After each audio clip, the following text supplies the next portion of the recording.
Assalamualaikum warahmatullahi wabarakatuh. Oke, kembali lagi di channel saya. Kali ini saya akan berbagi bagaimana menggunakan tools-tools yang ada di CorelDRAW.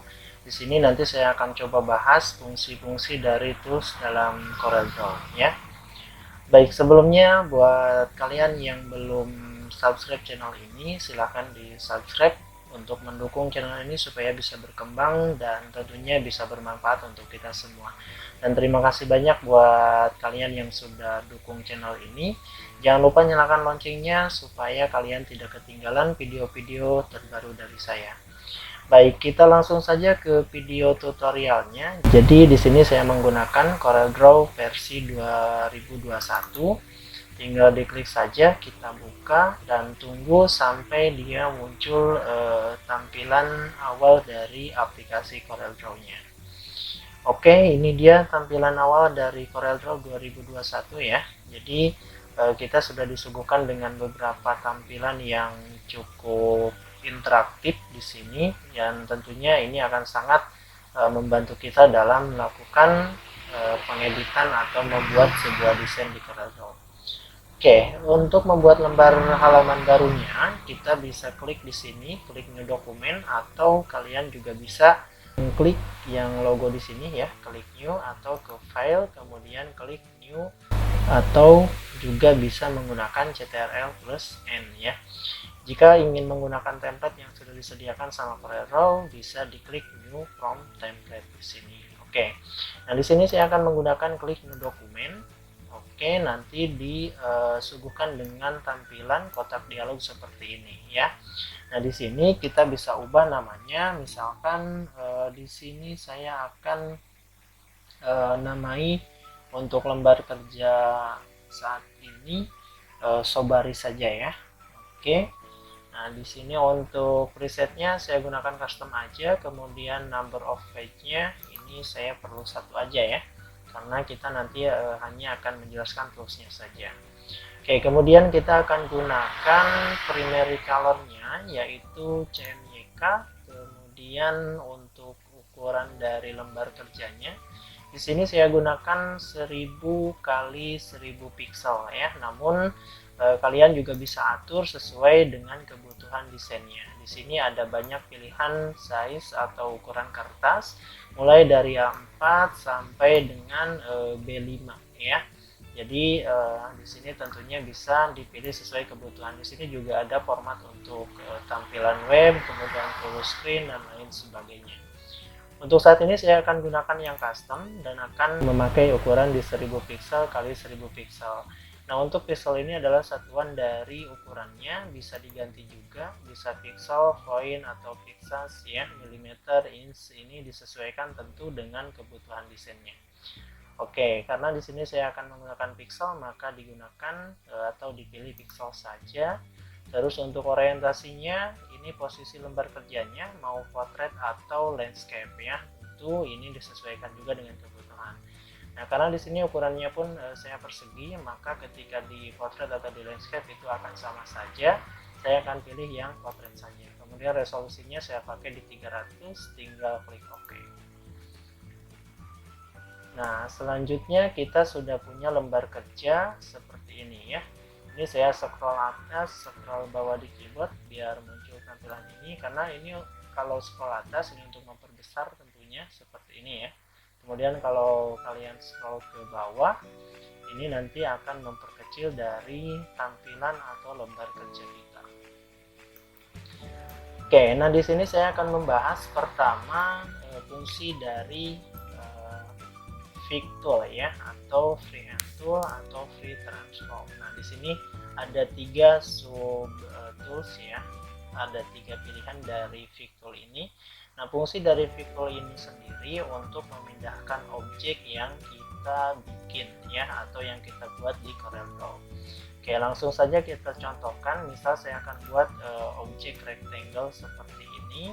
Nah, dengan Fig Tool ini kita bisa memindahkan objek tersebut ya. Misal saya pindahkan ke sini atau ditarik ke sini ya. Nah, misal kita kasih warna dulu. Oke, saya pilih warna kuning. Nah, di sini kita juga bisa hilangkan outline-nya ya. Nah, outline ini bisa bisa kita hilangkan, kita tinggal klik saja di sini, boleh klik 2 kali ya, klik 2 kali di sini. Oke, kemudian kita pilih yang ini untuk menghilangkan yang apa namanya, fillnya ya, fillnya atau warna yang di dalamnya. Oke, kita pilih lagi yang kuningnya ya. Nah, di sini saya pilih untuk yang ini. Oke, sorry, saya pilih lagi yang kuning. Oke, kita sudah punya outline fan-nya. Nah, untuk color dari outline-nya saya akan hilangkan, jadi kita tinggal pilih yang silang ini ya, atau no fill, kemudian klik OK. Sip, jadi garis hitam yang di pinggirnya ini sudah hilang.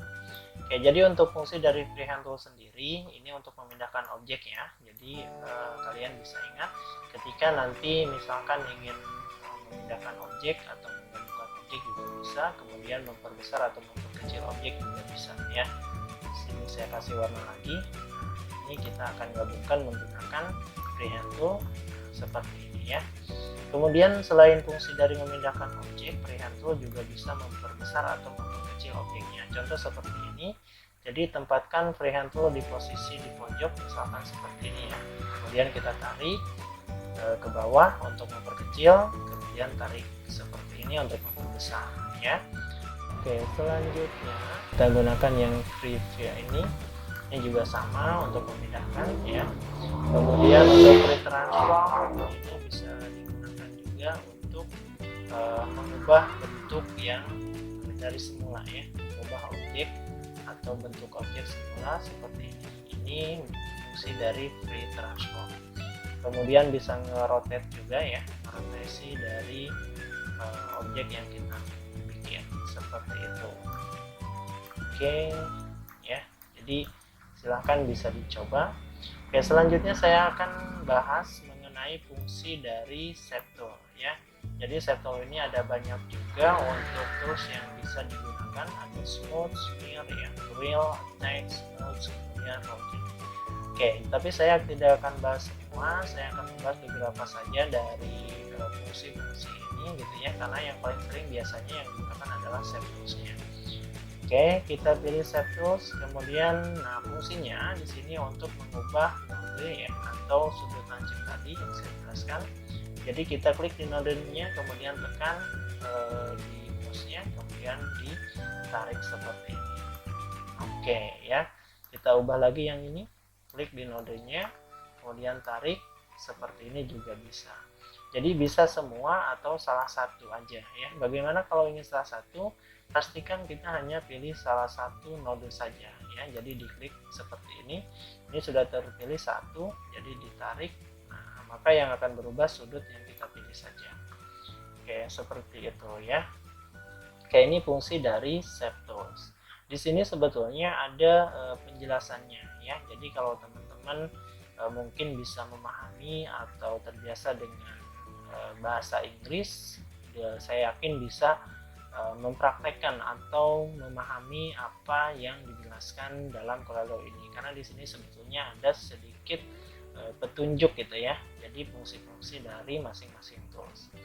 Oke, kemudian selanjutnya saya akan bahas tentang crop ya, crop.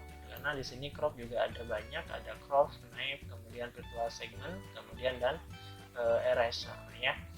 Nah, sebelum lanjut ke sana, saya akan coba perlihatkan dulu contoh dari penggunaan beberapa tools yang ada di shape tools ini. Ya, yang pertama ada twirl ya. Jadi twirl ini untuk membuat objek kita menjadi variasi seperti ini. Ya, jadi contohnya misalkan di sini ada lingkaran, kemudian ada ada garis-garis seperti ini ya. Kita bisa twirl atau jadi seperti bulatan baling-baling seperti ini. Kita akan coba praktekkan ke objek kita ya. Oke, seperti ini jadinya. Jadi twirl ini berfungsi untuk membuat objek menjadi kayak efek angin gitu ya, ada twirlnya, ada bulatnya gitu ya. Jadi kalau kalian lihat di sini, Ini ada contohnya. Jadi yang pertama ini bentuknya seperti ini. Kemudian ketika kita sudah tuil ya, maka akan berubah bentuk seperti ini. Ya, jadi untuk membuat lekukan yang melingkar gitu ya, sedikit mengerucut atau melingkar seperti ini contohnya ya. Oke. Ini tentu hasilnya tergantung dari bentuk yang kita gambar ya. Jadi bisa disesuaikan dengan kebutuhan desainnya. Oke, selanjutnya ini fungsi dari smear tool ya. Smooth tool juga hampir sama seperti ini. Jadi ini untuk smooth tool kita bisa modifikasi ya objek-objek kita menggunakan smooth tool ini. Seperti itu ya. Jadi kita tinggal klik di node-nodenya. Ini untuk memperhalus ya, misal seperti ini. Saya akan coba buatkan contohnya. Saya delete dulu ya. Oke, saya buat lagi objek ya, kemudian saya pilih yang smooth tool yang ini. Kita coba lihat. Oke ya, jadi ini sama untuk memodifikasi objek ya, dimana kita tinggal klik nodenya dan nanti akan berubah, dia akan smooth seperti ini ya. Jadi di sini kan kalau di penjelasannya kita punya misalkan garis seperti ini ya, jadi kan bentuknya tidak beraturan ya gitu. Kemudian kita bisa ubah node-nodenya dengan menggunakan smooth ini, maka nanti hasilnya akan lebih halus seperti ini atau teratur gitu ya, lebih enak lah gitu ya dilihatnya. Oke, selanjutnya ini ada smear ya, smear tool. Ini sama untuk memodifikasi objek sehingga nanti objeknya bisa kita modifikasi seperti ini ya. Jadi misalkan di sini ada 3 warna, kita coba praktekkan ya. Saya akan buat elips. Di sini elips, kemudian saya bikin 3 warna ya. 3 elipsnya. Oke. Satu lagi ya. Ini sebetulnya bisa kalian duplikat. Oke, tadi saya bikin satu-satu aja. Di sini yang pertama saya kasih warna kuning ya. Kemudian yang kedua ini saya kasih warna merah. Kemudian elips yang ketiga saya kasih warna ini aja ya. Oke. Nah, setelah itu kita tinggal blok aja. Kemudian kita pilih yang smear ya. Nah, di sini kita tinggal tarik, maka dia akan berubah seperti ini. Oke ya, jadi ini akan sangat memudahkan kita ketika ingin mengubah objek atau bentuk objek kita menjadi lebih artistik gitu ya, lebih indah. Oke, seperti ini. Jadi itu fungsi dari smear tool ya. Oke, selanjutnya saya akan menjelaskan fungsi dari tweer ya. Tweer kalau tadi saya sudah bahas. Kemudian attract and revolve juga sama, hampir mirip ya untuk fungsinya. Jadi seperti ini, misal kita punya bentuk elips ya. Oke, saya akan contohkan, praktekkan dari tutorialnya. Kita punya bentuk elips, kemudian kita pilih di attract and revolve, maka nanti kita bisa ubah seperti ini ya untuk hasilnya. Jadi nanti sama untuk memodifikasi objek dari nodenya seperti ini ya, jadi mengubah bentuk. Oke ya. Oke, kemudian selanjutnya saya akan jelaskan fungsi dari crop tool ya. Saya akan delete dulu ini. Oke, saya delete. Nah, selanjutnya saya akan praktekkan fungsi dari crop tool. Saya buat objeknya dulu. Nah, kita klik ke crop tool. Nah, di sini sebetulnya ada penjelasan ya, ada penjelasan mengenai fungsi dari crop tool. Tentu kita untuk memotong gitu ya. Nah, kalau kalian lihat di sini, tinggal kita klik aja, kemudian drag ya, dan daerah mana yang akan kita ambil ya, gitu, atau daerah mana yang akan kita potong. Ini tinggal ditentukan. Kemudian kita juga bisa rotate ya, untuk positioning dari kropannya ini gitu ya. Jadi mau diposisikan di mana nih gitu untuk kropannya. Atau kita juga bisa perkecil atau perbesar dulu sebelum sebelum dilakukan cropping ya. Oke, kalau sudah ditentukan kita tinggal tekan enter aja ya di keyboard, maka nanti akan muncul hasil dari crop-annya. Oke, kemudian di crop-an ini juga ada fungsi knife tool ya. Ini sama untuk melakukan pemotongan. Cuman bedanya kalau tadi kan di crop itu berupa bidang gitu ya, tapi kalau di knife ini kita lebih simple ya, maksudnya kita bisa lebih menentukan daerah mana saja yang akan kita potong ya, seperti ini misalkan. Oke, kemudian saya tarik lagi ke sini. Nah, ini sudah terpotong ya, jadi kalau teman-teman lihat di sini bisa kita perhatikan ya, jadi ini sudah terpotong dan sudah terpisah-pisah seperti ini. Oke ya, jadi ini akan sangat memudahkan ketika teman-teman bekerja di CorelDRAW. Oke, ini untuk fungsi dari jadi sepisau lah ya. Oke, kemudian selanjutnya virtual segment depth ini sama juga ya, kita untuk menghapus segmen tertentu. Kemudian ada juga fungsi dari eraser ini tentu untuk menghapus ya. Jadi misalkan kita ingin hapus daerah sini, nah ini untuk besar kecilnya gitu ya dari objek yang ingin kita hapus, ini bisa ditentukan untuk ukurannya di sini ya. Jadi bisa diperbesar. Oke, kita pasang di 53 aja. Nah, maka nanti akan lebih besar seperti ini. Kita diklik dulu objeknya, kemudian baru dilakukan delete-nya gitu ya, atau eraser. Ini lebih gampang sih ya, karena saya rasa di semua aplikasi desain biasanya ada fungsi eraser ini ya, termasuk di yang Android juga ini banyak biasanya tidak ketinggalan untuk fungsi atau tools ini. Oke, selanjutnya saya akan menjelaskan mengenai fungsi dari zoom tools ya. Jadi zoom tools ini tentu untuk memperbesar tampilan dari lembar kerja kita. Jadi ketika kita klik zoom tools ini, maka nanti akan muncul si kursor tadi berubah jadi seperti ada logo tambah yang gelingkari gitu ya, seperti ini. Jadi ketika kita klik ini akan besar ya, kemudian kita ubah jadi minus, maka dia akan kecil ya. Kalau diklik min, ini akan kecil kembali seperti itu. Kemudian ada zoom to selector, jadi ini bisa diklik, ini untuk lokasi-lokasi tertentu yang ingin kita zoom ya, seperti ini. Jadi bagian-bagian yang kita seleksi aja. Kemudian ini zoom all object ya, tentu ini untuk menzoom semua objek di dalam lembar kerja kita ya. Oke, selanjutnya ada fan, ini untuk memindahkan ya, memindah objek, hampir sama dengan seperti ini ya.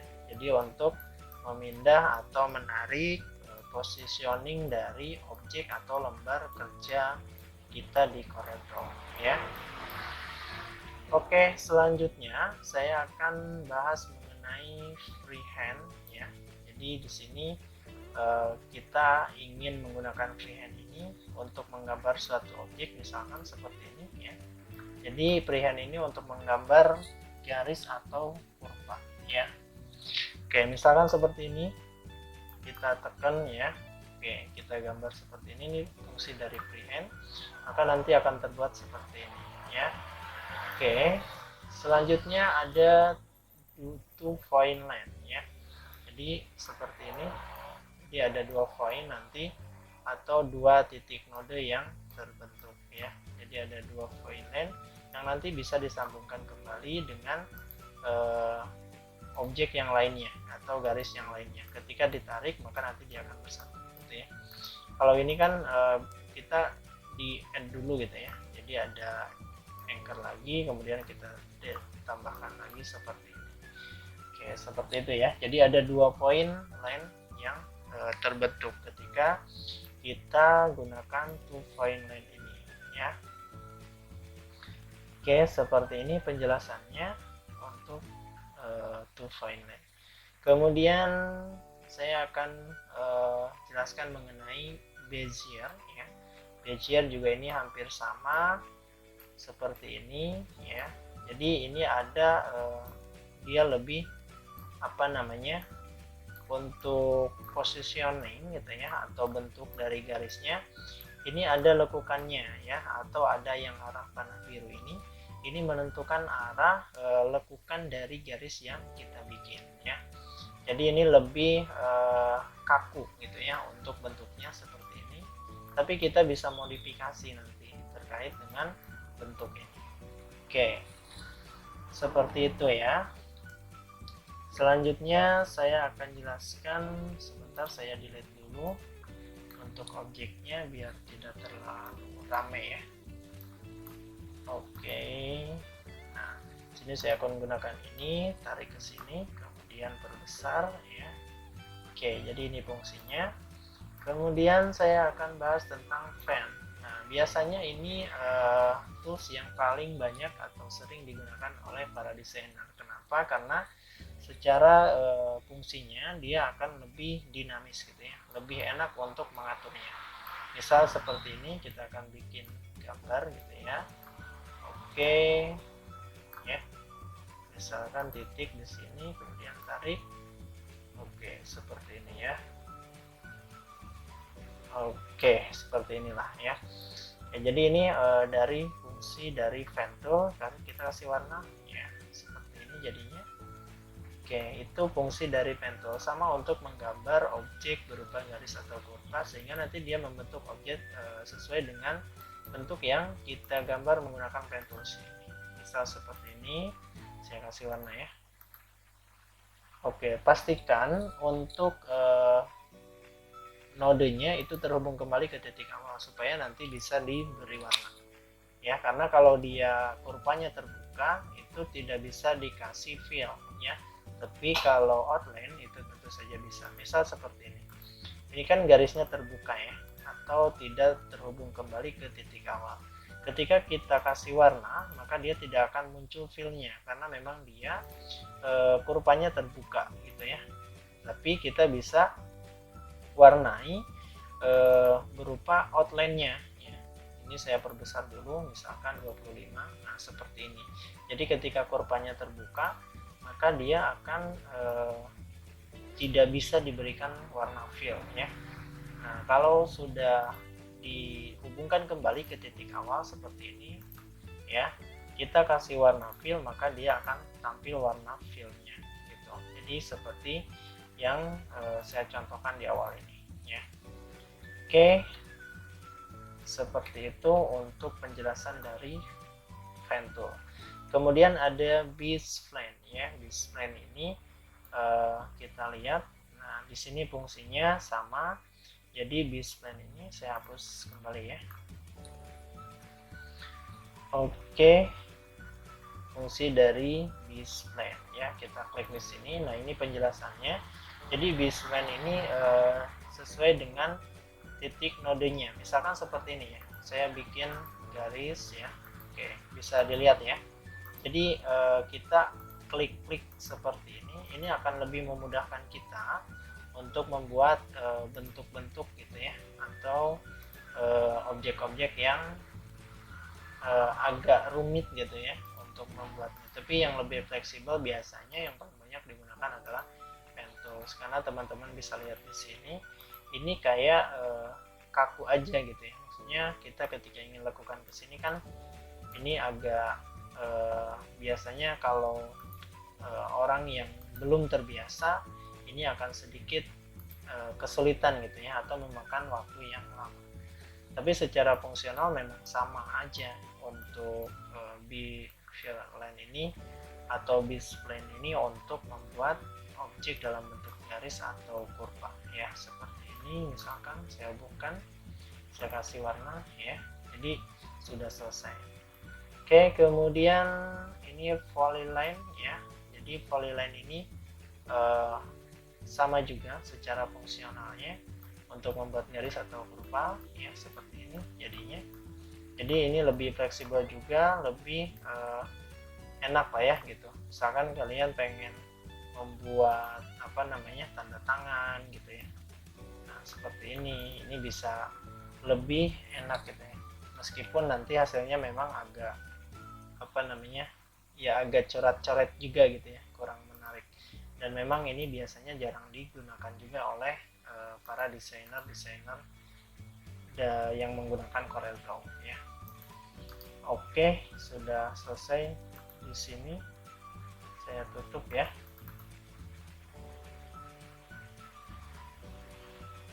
Oke, saya hapus lagi untuk objek-objeknya, saya delete kembali. Oke, sudah jelas ya.